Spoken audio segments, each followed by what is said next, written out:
সরকার তো কইছে ঘরে ঘরে জল, তো ঘরে ঘরে জল ঠিক আছে, জলে লাইন পড়ছে। আজকে প্রায় 7-8 দিন ধরে আমরা জল পাইতেছি না।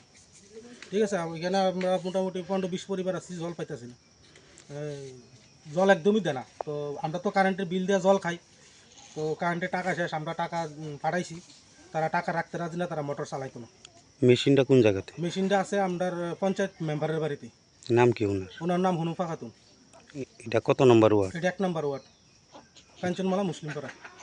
তো ওনারা বিষয়টা আপনারা জানাইছেন? ওনারা তো টাকা লয়ে গেছে ওনার বাড়িতে, যে যদি কারেন্টের বিল যদি না থাকে তাহলে বিলে টাকা রাখেন, তারা টাকা রাখতেছে না। তো এখন এই সমস্যাতে জল কোন জায়গা থেকে আনতেছে?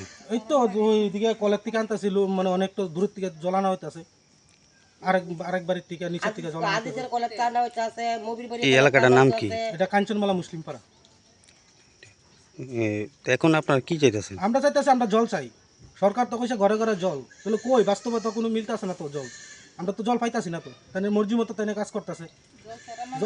জল ছাড়া মানুষ কি বাঁচে এখন? না, এতদিন ধরে জল নাই, খাওয়ানোর জল নাই, কিচ্ছু নাই। এই কিভাবে কি সম্ভব নি যে টিলা বাইয়া মহিলারা গিয়ে জল আনতো?